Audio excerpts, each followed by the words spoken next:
मोदी और भाजपा जितनी कोशिश करनी है कर ले, लेकिन नीतीश के बगैर उनकी सरकार नहीं बन सकती है।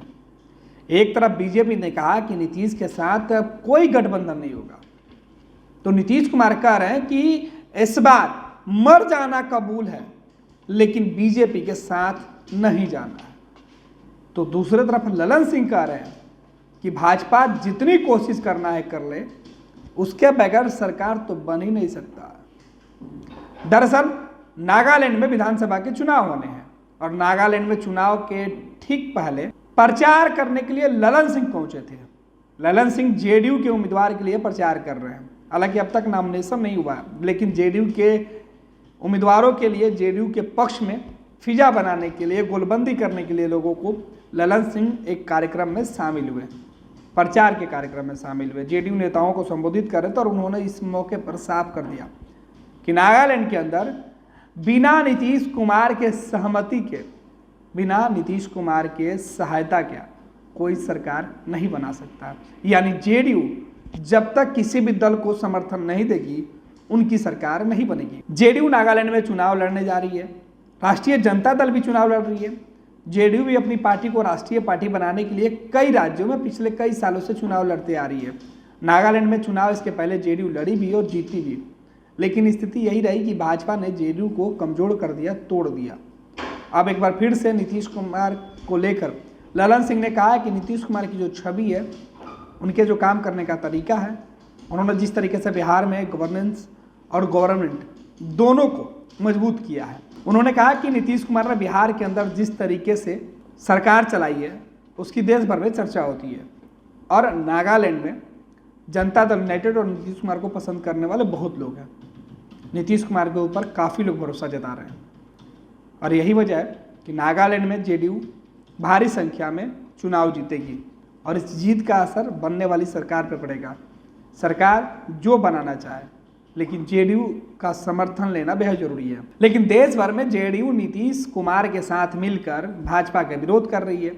नीतीश कुमार के चेहरे पर नरेंद्र मोदी के सबसे बड़े विरोधी के तौर पर नीतीश कुमार को दिखाया जा रहा है, नीतीश कुमार का चेहरा लाया जा रहा है। तो दूसरे तरफ ललन सिंह कह रहे हैं कि अगर नागालैंड में सरकार बनानी हो तो बगैर उनके मर्जी का सरकार नहीं बन सकता, बगैर उनके समर्थन की सरकार नहीं बन सकती है।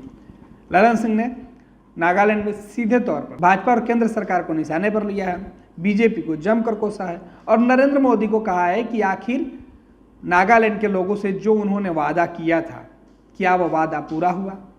जो भरोसा उन्होंने दिलाया था, उस भरोसे का क्या हुआ? एक बार फिर से नागालैंड चुनाव में भाजपा के उम्मीदवार के पक्ष में प्रचार करने के लिए जब प्रधानमंत्री नरेंद्र मोदी पहुंचेंगे, तो यह सवाल लोगों को पूछना होगा कि पिछले दफ़े जो आपने वादा किया वो अब तक पूरा क्यों नहीं हुआ। जाहिर सी बात है कि मिशन 2024 के पहले बीजेपी को नागालैंड में जेडीयू से टकराना है। जेडीयू को भी, नीतीश कुमार को भी नरेंद्र मोदी से नागालैंड में टक्कर लेना है। देखना है कि इस पर भारी कौन पड़ता है। एक तरफ नरेंद्र मोदी मिशन 24 के लिए नागालैंड में चुनाव लड़ेंगे, क्योंकि नागालैंड का प्रदर्शन बेहतर हुआ तो 24 में नागालैंड से बेहतर रिजल्ट मिलेंगे। तो दूसरी तरफ नरेंद्र मोदी को रोकने के लिए नीतीश कुमार मुहिम में लगे हुए हैं। ये लो, मुंह मीठा करो। आज मैंने अपना जॉब छोड़ दिया, अब हम पूर्णिया वापस जाएंगे। जॉब छोड़ दिया है? मतलब ये घर कैसे चलेगा? हम करेंगे क्या? और माँ बाबूजी क्या बोलेंगे? इसलिए मैं एक और मिठाई का डब्बा लाया। अपने बिजनेस के लिए लोन अप्रूव हो गया। अरे लोन अप्रूव हो गया वो तो ठीक है, लेकिन पूर्णिया में हम रहेंगे कहाँ? अपना घर भी तो नहीं है वहां। इसलिए तो एक और मिठाई का डब्बा अलग से लाया हूं।